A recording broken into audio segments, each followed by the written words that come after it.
So we're lucky to have Dick Schwartz here, who is a founder of Internal Family Systems, and we asked Dick to say some words to Russian audience, to Russian therapists.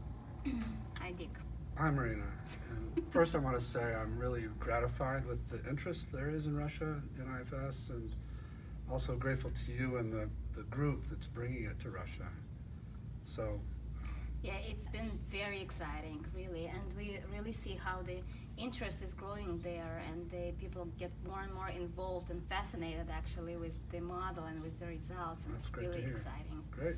Yeah. So maybe you can say a little bit about the model.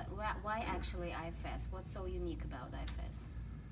So, first of all, it's multiplicity. So the idea that not just that we have parts, there are a number of models that think about that, call them subpersonalities or ego states or things like that, but that these parts aren't what they seem, that they're all very valuable, that they're the natural state of the mind to be multiple, and that they get distorted out of their naturally valuable state into protective or exiled roles. All of that, and then trying to understand how they relate to each other as a system. So one unique aspect is the fact that I come from this family therapy background, so I incorporated systems thinking into understanding if you work with this part's going to get triggered, and then this part, so knowing the sequences has allowed us to work in an ecologically sensitive way with these inner systems. And then the other unique aspect is that I discovered many, many years ago that if you get parts to open space, what I call the self emerges spontaneously and has all these great C-word qualities and knows how to relate to these parts in a healing way. and can't be damaged and is in everybody. And so it's the same sort of spiritual place that many contemplative practices strive to get to, but that we can access quite quickly because we're doing it with the permission of these parts. We're asking them to open space for it. And so that self then can become a kind of internal leader that is often missing, because when you were young, these parts had to take over and they became like parentified children, stuck in these roles where they have to protect. And so both the element of parts aren't what they seem, they can transform into who they really are, and the way to understand how they operate as a system, and then this bringing of this self-leadership to this system in a very active way, not just a witness state, not just a mindful state, but interacting with love and then helping the parts transform is unique. Right. And then how it actually comes from the inside world to the outside world. Exactly, yeah. That self-leadership isn't just internal, but it's also leading your life from self. Yeah. Okay, so actually there are two books that have been translated into Russian, and there are trainings that are going on in Russia, like during the last year, and people attend and really love it. And I know that CSL is planning to bring level 2 sometime soon.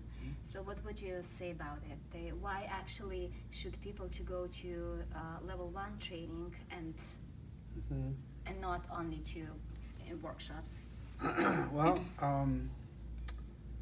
yeah, and that's true in the U.S. too now. There's lots of resources people can study on their own and can do a certain amount with clients, but what we find is that particularly as you try to work with protectors to get permission to go to exiles, that's quite delicate. And then being with exiles and learning how to deal with all the fear and the protectors that will jump in, and so that you can help the client stay present with the exile.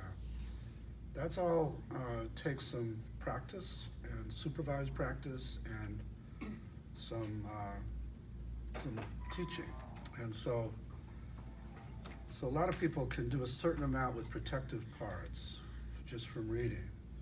But when it comes to going to exiles and helping them heal and transform and unburden, you can't beat the trainings for that. And then the trainings also create a community of people who, because they've been doing the work with each other, become very close. And so you not only from the training get the technique better, but you walk away with a new community.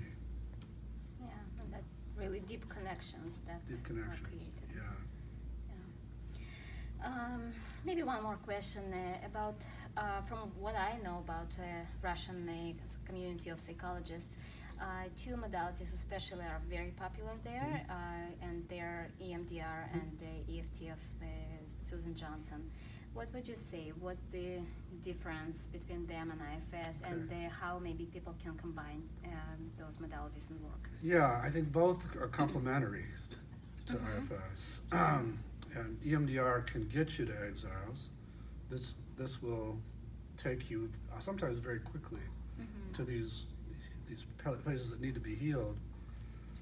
What's different is, so you go there, and the processing actually, maybe in our language, unburdens something. Yeah. And that's it. And then you kind of go on with your life. Whereas with IFS, you see this young, hurt part, you go to it, you embrace it, you form an ongoing relationship with it, so that it's not just a kind of one-shot, go in and do this. The other thing is, sometimes this will bypass protectors, and you go too quickly to these exiles, and then there's what we call backlash after that. And so there are lots of people. In fact, I heard recently that in the EMDR manual, they've recommended that people learn IFS, so that they work with protectors to get permission to do this, and then do it, and then they don't have the backlash. So that would be EMDR. EFT has a kind of similar goal of helping people, instead of being in these protective places when they're with their partner, drop into their vulnerability and speak for their vulnerability, and is good at creating a kind of safe container for that with couples. And I think that can be very useful, and it's similar to what we do. We do it in a little more concrete way, and we do it also with the permission from protectors, and with this concept of self-energy. Like the therapist too also learns how to hold self-energy when he's with a couple, which couples can sense. And then we also have this concept of speaking for rather than from their parts, so that therapists can stop people, ask to get their parts to step back and speak from this open-hearted place about what's happening inside of them. But there are ways in which they're quite complementary. Okay, thanks a lot. You're welcome. Yeah, we're hoping that it will happen soon, level 1 in Russia, and maybe one day we'll have you there. Well, I would love to come. Yeah. It's a beautiful it's country. It's very exciting for me that it's happening. Yeah, So, okay, thank you. Thank you, Maria.